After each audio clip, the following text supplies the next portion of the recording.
Welcome to Conversations in Mind. This is a space for conscious inquiry, where metaphysics, new thought, and the science of mind meet real life. In a world calling for deeper awareness, we explore the nature of consciousness, the power of thought, and the presence of spirit moving through everyday experience. And now, here are your hosts, Barb Bue and Mark Gilbert. Hello and good afternoon. So what if our minds are more than just a collection of thoughts and they're a gateway to a whole new way of living? So welcome to Conversations in Mind. Welcome again. I'm Reverend Barb Bue. This is my friend, Reverend Mark Gilbert. We've been playing in these conversations together for years, and we decided that it might be fun to try to share them. So we are here to demystify the study of new thought and dive into soul and science and consciousness. And so whether you're a longtime seeker or curious about the power of your own perspective, let's get into mind. And what do you think, Mark? I think I'm looking forward to today's topic, which is, what does it mean to be spiritually mature? And there's so many different ways we can go with this today, Barb, but I know you've got some ideas and I've got some as well. I just want to set the stage by saying that when you throw that out, what does it mean to be spiritually mature? You start with, well, what does it mean to be spiritual? What does it mean to be mature? And last week, I think in the last episode, we got into spiritual and spirituality, and I don't think we need to rehash all of that. But I will say, when we talk about spirituality, we're talking about our being spiritual. It's about that sense of us that is where we define our lives in a greater mystery of life and what life means for us. So whether we define it from a religious standpoint, a secular standpoint, or a spiritual but not religious standpoint, we have an aspect of what mind or spirit or the life is really about, and that is our spirituality, whether we call it spiritual or not. But mature is a little bit different. Maturity is something I think we all experience, and that's that aspect of where we grow and we evolve and we change, and we can all identify with the aspect that, at one point we were an immature kid, and then we grew up and we became hopefully a more mature adult. Hopefully. Yeah, hopefully. And sometimes I question myself on that. But the real key then is, how do you mix these two together? How do we take what we feel is spiritual, and what does it mean when we are moving from, say, an immature spirituality to a mature spirituality, that development piece? And I think that's where we're going today, is really looking at the aspects of a life that takes our spiritual nature, or our aspect of how we look at what is meaningful in life, and brings it forth to a more mature expression. So what does that mean for you? What do you think? I love that. A more mature expression. It's interesting because one of the things that I wanted to say in the midst of what you were saying, which was brilliant, by the way, is that, and how do we move into that place and remain non-judgmental about the people who we think are behind us? Because really, these things weave, right? Sometimes we're mature and sometimes we're not. And then sometimes we are, and then sometimes we're not. And so I think it's, it's always good to remember that even though we're going to talk about this, we know sometimes we're not, right? And that hopefully as we grow and mature and get more gray hair, whatever it is, that we live in that place more often and for longer periods of time. And I think that comes then with an understanding that everyone's growing. And, we're all on this growth plane at some place. So excuse me, my cat is really attached today. So part of my spiritual maturity is to pay attention to her when she needs my attention. Very important. But I think there's so many avenues to this. I was thinking there's emotional regulation maturity, there's spiritual awareness, there's compassion, there's values, there's humility, there is a capacity, and maybe this is one of my favorites that I get to live in these days, is there's a capacity for paradox and for understanding that there's the world is a complex place and that life is a complex organism, So we could pick up on any of those, like capacity for paradox. If you want to play with that for a bit, I know you love this capacity for paradox thing. We've talked about this before. Living in the dynamic tension of two things that seem as apparent opposites. And I think that's a high level of spiritual maturity, is to get to the place where everything is not black and white thinking. But, I would probably back up just a little bit and say, if we want to look at spiritual maturity, I think one of the key aspects is that developmental arc that occurs in a person where they think they are themselves as this individual ego who is separate and apart from everything.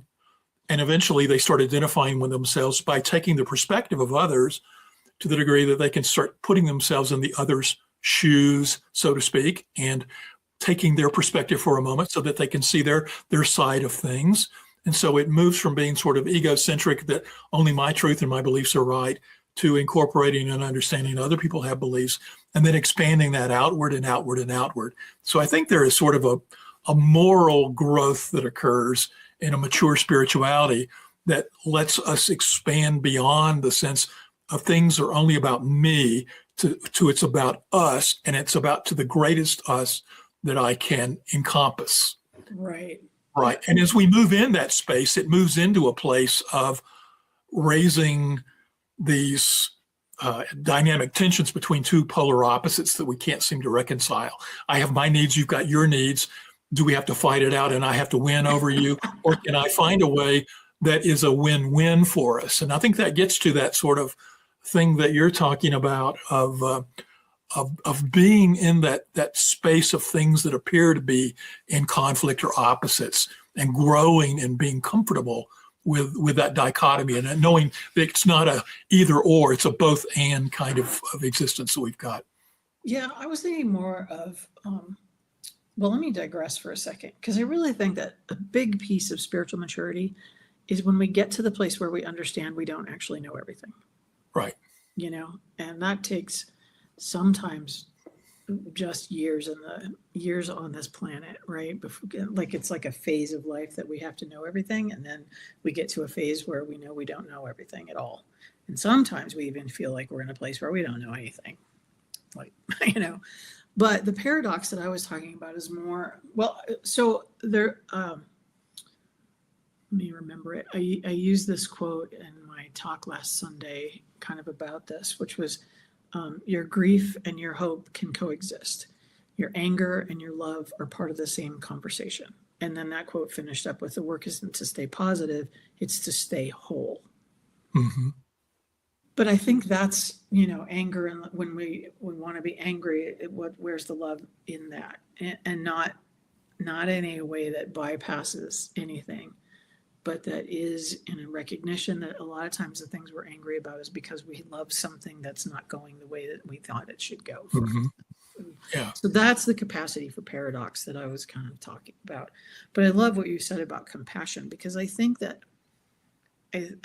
also part of the maturing, is that where we get oriented to compassion first instead of judgment first at some point in life, that there's empathy and forgiveness and kind of an overall goodwill, even, and we start to understand boundaries at the same time, which I think personally allows us to be more compassionate and more kind and all those things. I think I've come to believe that boundaries are kindness, right? But so like, this is such a big package. Oh my gosh. Okay, so we're already spinning with it. So part of this, a big part of this to me, is this capacity for paradox. Mm-hmm. Especially now, we have so much going on in the world, and and sometimes it's hard to hold both things.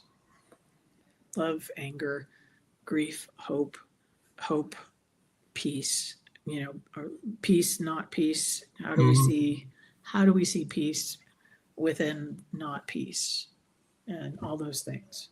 So I think as we move from a level, a higher degree of spiritual maturity, in my mind, we become more open to seeing that things can exist side by side and both be true. Yes. And so when I hear you talking about the paradox, there's the paradox for me that occurs in much of humans who interact and see things differently. and they can't seem to come to grips with how can we meld two sides of the same thing when we see it so separately, so that we put these boundaries around how I see the world, how you see the world, and they're totally opposite. And how can we bring them together? And I think that spiritual maturity allows us to find the arching over area where they kind of intersphere with one another. And we start seeing that it's not so much about the fact that it's got to be one way or the other, that we can see the both and. And probably, and although this is jumping far ahead, but one of the biggest paradoxes for us is that in spirituality, we talk and speak and do everything in this world of form. Everything has to do with people and people's lives. Yet we talk about a transcendent nature, a transcendent aspect of life. And what's the greatest paradox to me is God or heaven and earth, or put another way, the absolute and the relative, or the timeless and the experience of time. You really want the rabbit hole today. Well, but if we really want to talk about those things, because there's a lot of people, and I've seen this in some people recently who look at spiritual teachers who should be living in this transcendent realm, and they screw up in the world of form. And that raises a paradox within our awareness.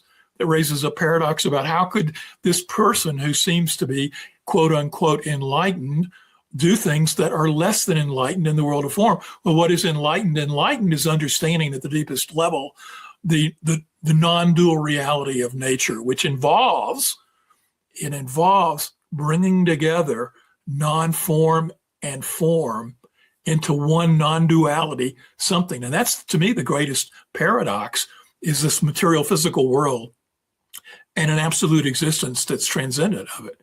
And how do we bring it together? Another way that people like to look at it too is consciousness and material world. The people like to say, is consciousness a byproduct of the brain, or is it a field that we're in? And we looked at that in our first episode, but that's a paradox that we have to sort of wrestle with as well. Yes, and then part of maturing and being more spiritual mature is understanding and moving to a place where we're not worshiping teachers. We understand that teachers are human beings.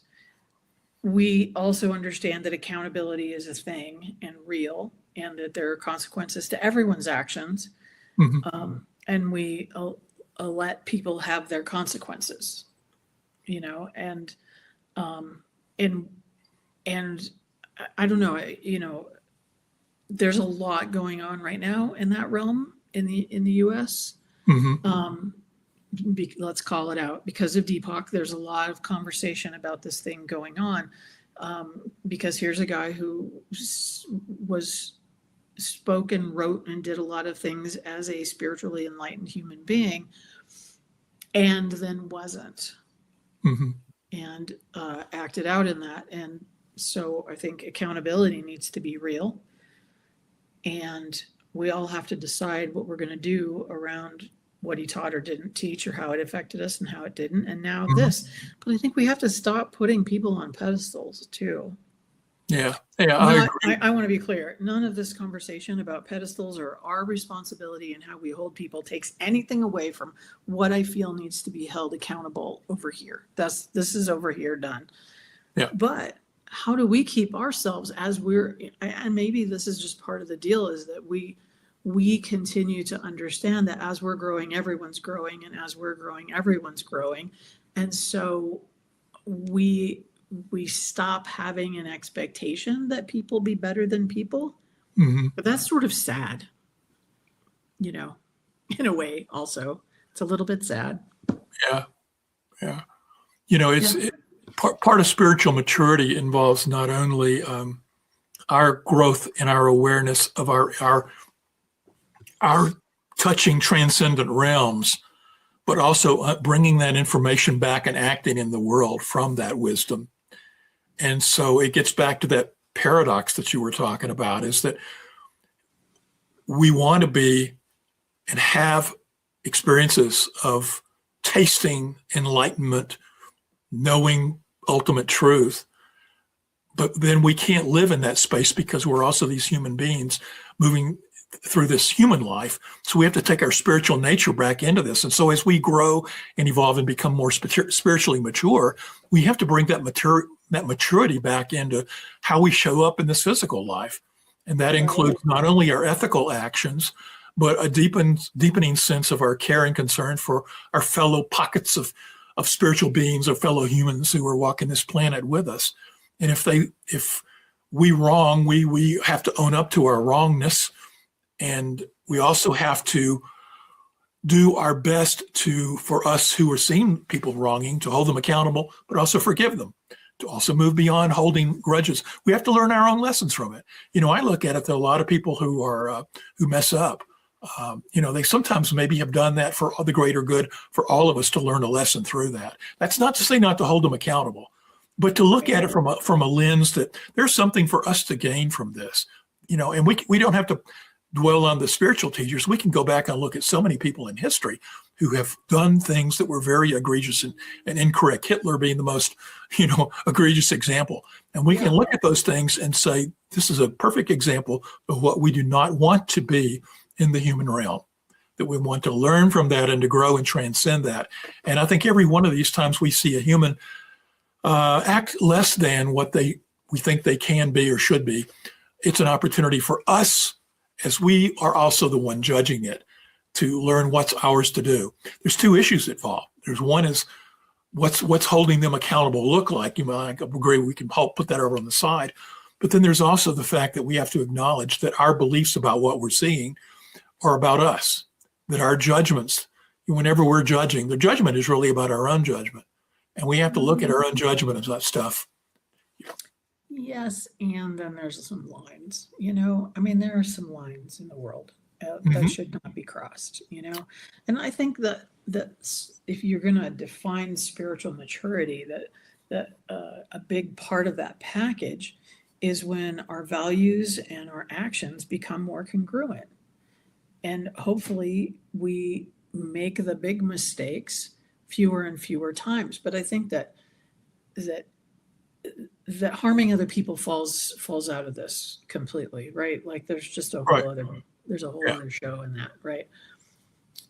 But we all had our 20s, right? I like to laugh and say that I had a really great time in my 20s, but as we grow up, hopefully what we've come to value as in our spiritual growth and in our spiritual practice begins to we get a narrower gap between what we're living and doing in the world and how we're talking about ourselves, or what we really believe is the way to be in the world. And this is internal work.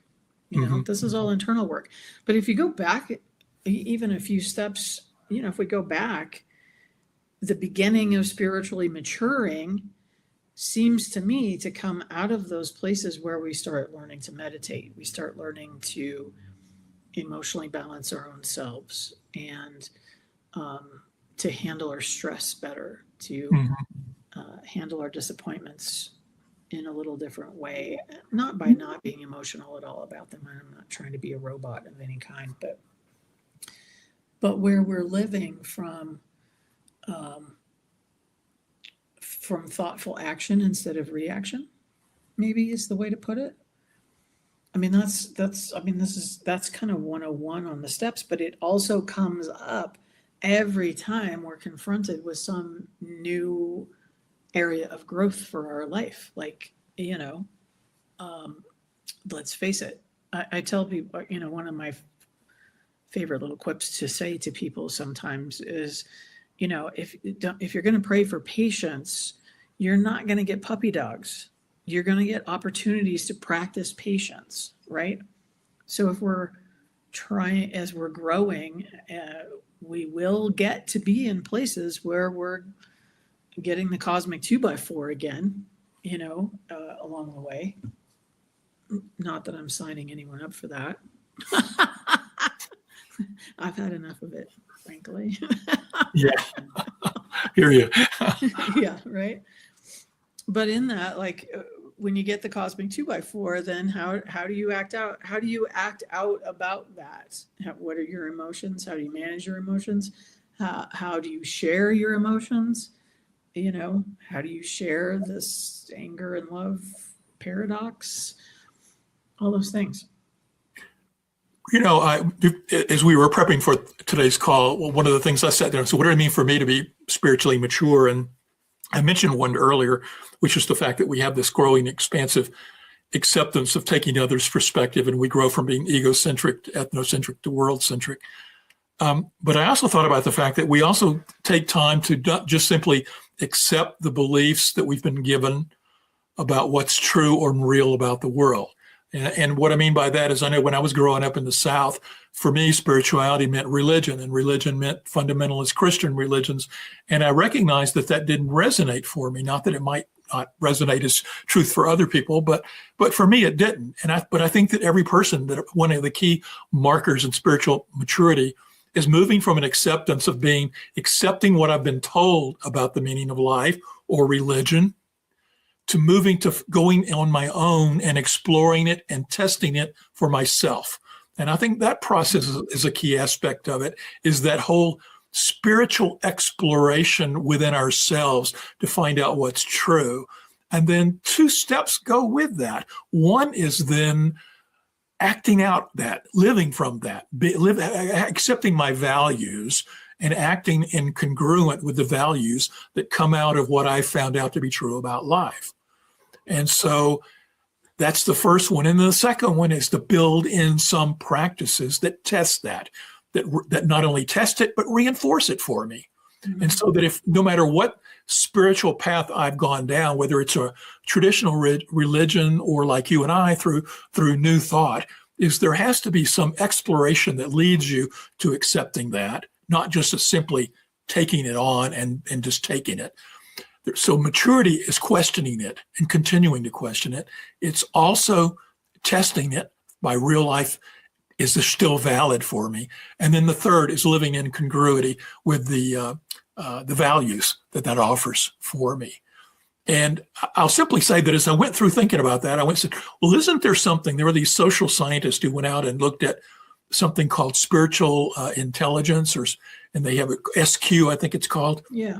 And so I said, and there's a number of people who have written on this, mm-hmm. and I don't claim to be an expert about all of that, but I did go and quickly look at what they said. And they said, when they look at spiritual intelligence, it involves four aspects generally: that we seek meaning, that we live by our values, that we experience the interconnectedness of life, which was what I was getting at earlier, talking about that growing expansiveness of egocentric to world-centric.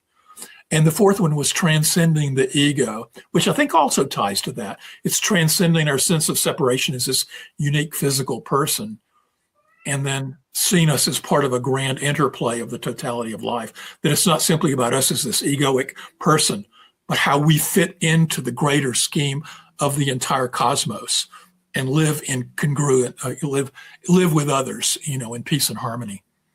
Yeah, I think there's, in the midst of all of this, there's a sort of a danger zone where we want to grab a hold of this stuff and know it all, and where we grab a hold of this and then we're going to tell everybody else about it, and where we begin to. I know you're way more familiar with spiral dynamics than I am, but I love how in spiral dynamics, it's sort of flat wheel, like, because no one becomes above anyone else. We're just on a different path, right? And I think that is one of the things that comes from moving through that egocentric place that you were talking about and getting to a next level of understanding and maturity is realizing that everyone needs to do the journey. They can't tell people how to bypass the journey, that everybody needs to do the journey, but that we need to continue the journey as well. And I think it's easy to become, I think especially in New Thought / New Age / not that we're the same, we're not the same. In these things, there is this propensity to like, oh, I meditated my way into this knowing, and now I'm going to tell you all my knowing, and you're going to follow me in my knowing. And if you just follow me in my knowing, then you don't have to do any of this work. And it's work. Yeah. It is to do this, just to sign up to do some work. You've hit on a couple of key points throughout our conversation today that I want to highlight. One is the fact that we often start with this sense of knowing everything and end up at the end realizing how little we know. You mentioned that early on. We don't know anything. And I often kid my wife. I said, the more I have these big aha moments where I learn something that I think, well, I should have known this years ago, you know. But what I realized in doing that is that how much little I know. And I think if you track it from an arc that's early in our life where we maybe feel as a child where we accept things, things are given to us and we sort of accept them. And then we go through a rebellious stage where we sort of like drop off those things we don't believe in and rebel against them. And then we come to a stage where we test things and question things and then lock into some sort of block of meaning that we say about our life. And I think I see a lot of people, especially people who go through religious conversions, no matter what the religion is, where they all of a sudden they find that truth for themselves and they become like, the biggest proselytizer in the world for that truth. Yes. Be it traditional Christianity, New Thought, or, whatever the belief is, secular science can serve in the same capacity. That somebody locks on and they all of a sudden something gets so explained for them and makes so much sense that they then say, this is the truth, and they try to tell everybody about it. But what happens is you can get stuck there, and that's a degree, it's more mature than just simply accepting something because you've gone through and tested it. But it also is a blockage because you have to keep testing it, and you have to keep checking it, and you have to keep growing. And when you don't, you stagnate, and you lock yourself in a greater degree of, you think, oh, I'm mature because you compare it to when you were young, but then you don't see that there's a road ahead of you that's taking you to higher and higher levels of maturity. The learning never stops. In fact, the learning path, when you let go of this I know everything position in life, leads you into that mystery of life, into the paradox you were talking about, where all of a sudden you're realizing there's such a vast unexplainable mystery of this universe in which we find ourselves living that you can't begin to understand it in the totality. No. And the more that you do understand it, the more you realize you don't get it all. You don't understand it, right? Like every time I open a box of some sort and learn something or expand into some new awareness of something, whatever it is, it becomes a rabbit hole then of learning all the things that you don't know. And then there's more, and then there's more, and then there's more, always. And if there wasn't, it would be really boring. Really, like seriously, like it would just get boring to be here if there wasn't a call to grow. Yeah. And I think some of that inner conflict and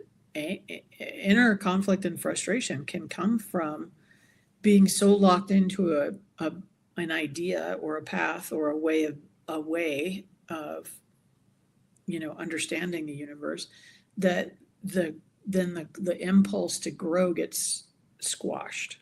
Yeah. And that creates an inner conflict that is, I don't know. And I understand that for a lot of people, having a religious track, dogma, whatever you want to call it, that says these are the rules to live by and this will be your reward. There's comfort in that. I get that there's comfort in that. And to question any of that then makes you have to question all of it, and that's too much. Yeah, but we like the sense that things are a constant and we can predict them, and there's a safety totally in that. Right? Yeah. Wouldn't that be? It'd be really fun to be able to grow and change and know that there's constant and yeah. Oh my God. I want to pick up on that thought. I'm watching this cloud reform itself outside my window and being reminded that everything moves and changes all of the time. And it's perfect in every moment that it is. Right. And I think that's... Let's take a very short break and remind folks that we're on the New Thought Media Network. This is Conversations in Mind, and we'd like you to support this network and listen to this brief message. We hope you're enjoying Conversations in Mind. This program is made possible by the New Thought Media Network, a nonprofit that's supporting conscious, spiritual media. If you'd like to support this work, just scan the QR code to make a donation.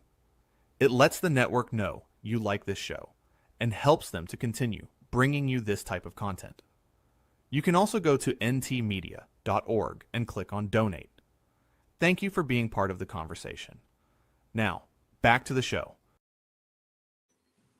You know, Ernest Holmes liked to say that we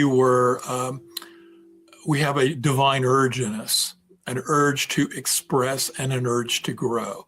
And he says it shows up in a number of ways. He says that the divine urge pushes us with our own creative abilities. So whatever is that gift that is ours to express in life, we bring forth that gift. And there's that divine God-given urge in us to express ourselves, whether it's artistically, making a podcast, whether it's raising kids, working in a store, driving a truck, whatever it is, we've got that urge. The other thing is the urge to grow and evolve. And if we don't listen to that urge and don't follow it, then it gets repressed and it comes out in other ways, sometimes negative ways. And so what we're encouraging folks to do here when we talk about spiritual maturity, in my mind, is is to just open ourselves to that awareness that something in us is calling us to grow to the highest expression of who we are. And what does that look like for you? If you're listening to this, you know, where would you consider yourself spiritually mature, and where would you consider yourself spiritually immature? And where's the opportunity for you to grow through that, to take yourself to the highest level? So let's continue the conversation. What is the highest level? You know, I mean, I think that when we try to say there's a highest level, you know, we forget the understanding that there is no end to that. Right. There's no end point. There's no place to get to where you're done, unless you're just vibrating off the planet and moving on to the next thing. And maybe then that's true.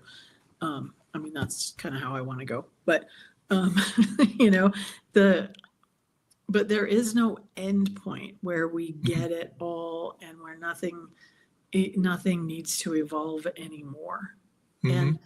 And I think that's beautiful and hard, you know, like we all want to be able to get it and be done at some point. Mm-hmm. Right.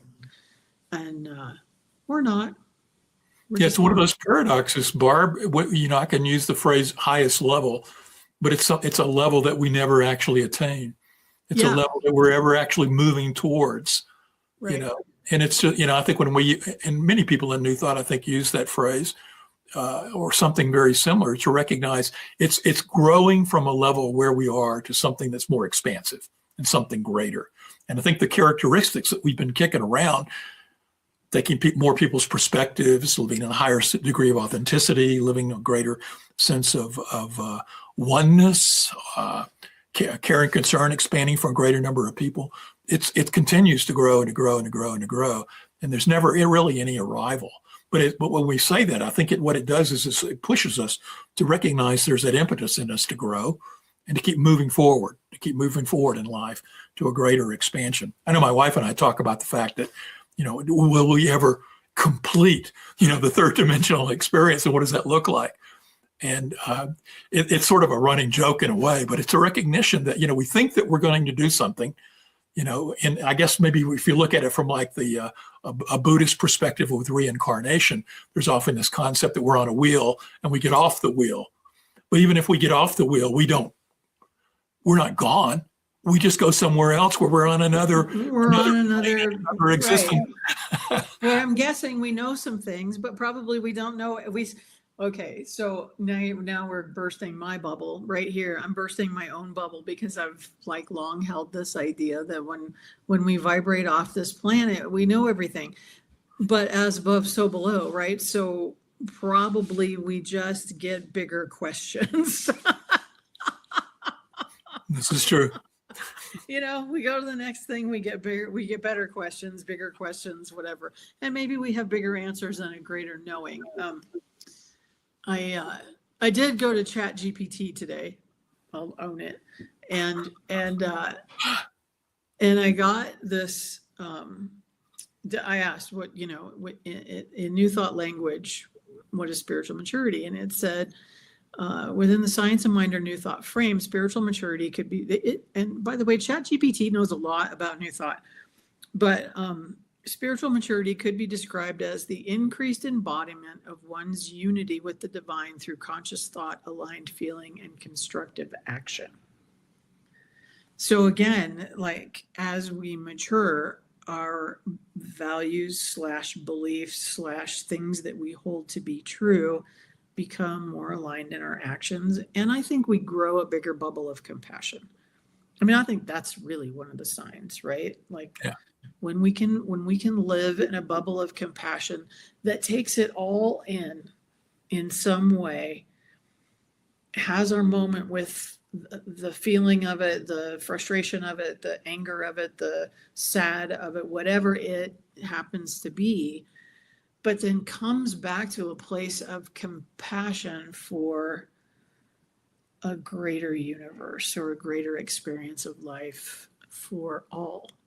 You know, it's like, I don't remember if we talked about this on the first show or if this was something that you and I just talked about recently, but we start out in New Thought with this idea of creating princess palaces and calling in parking spaces, right?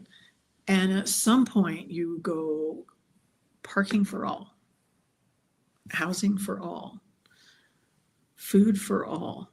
Like, how do we lend ourselves to this idea of the allness of possibility for everyone, and a recognition that people will step in or not as they're prepared, but nonetheless, there's a certain amount of this that's just a gift of the universe that should be shared. And one of the biggest pitfalls, I think, for people on the spiritual path is to maintain their spiritual growth as being only about their personal development without connection to a greater whole of other people. And so I think, spiritual growth occurs inside when you have spiritual practices that give you a greater taste of life and a greater sense of the interconnectedness of all of life. So there is an inner aspect to our spiritual growth that we have to acknowledge. But then we take this out in the physical world in our actions. We've talked about this in the values and how we align our actions with our values that are driven by this inner sense. So there's a spiritual maturity involves an inner growth personally and an outer expression personally. But that's stopping. If we stop there, we're incomplete. That what we have to do is take this and say, how does this relate to my connection with other people? And how do I express it in the world of we over just me? So it actually moves us from a me to we kind of concept, or a personal growth to a collective growth. And in many faiths, like in Buddhism, they have the bodhisattva who gets enlightened and comes back with a desire to assist every other person to reach enlightenment. I think that we see the similar concept in New Thought with people who grow in their awareness of oneness, and they come back and say, how can I help bring the sense of oneness to the planet so we create a world that serves everybody to thrive on planet Earth and uplifts everybody. But if you hold on to something that is simply for you and your own egotistical growth as an individual, it's got a potential for the pitfalls like we were talking about earlier of not considering your role as in your interplay with other individuals. I've been thinking about this stuff a lot in relation to how we teach prosperity principles within New Thought, and how we've been, it's been a big part of our thing, right? Is to teach this idea that the thought creates and that we can create these lives. And we've really, for a long time, been stuck on what thought creates in the material realm.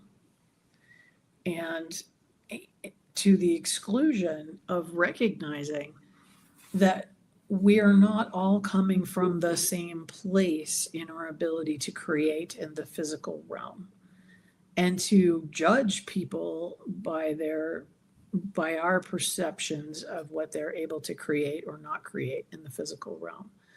And so part of this maturing to me is, as a movement, is is recognizing that really what we're trying to create is a greater connection with all of life. The spiritual life, the physical life, all of life is this energy field that we're trying to be connected with. And that for us to be in integrity about how we're connected with that, we must recognize that there are equity issues and equality issues and those sorts of things, not so that we can say, well, that this is never going to happen over here, but so that we can address that and pull it forward. Right. And pull it further into that connectedness of creating systems that work for all. Because it's available, it needs smarter minds than mine to make it all work. I can visualize the concept, but I certainly don't know how to fix the trucking, right? I don't know how to fix the distribution, but I can see it. And I think that it's important that we move into a space of recognizing that, like, for a long time, we have been in an attainment of things and physical material things to the detriment of our own well-being and the well-being of the planet.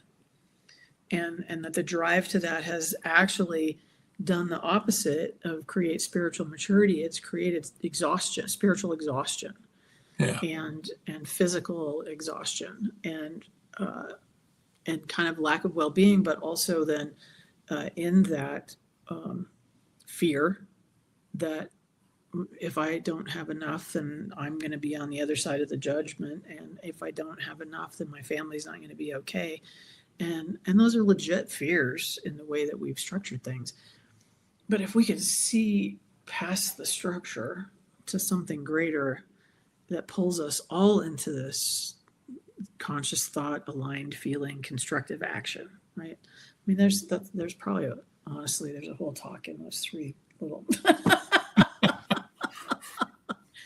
Thanks, Chatty. Well, this is true. And I think if you look at models like Maslow's hierarchy, as we move up the level of needs, at a certain point, our lower needs in Maslow's model are driven by lack in our life.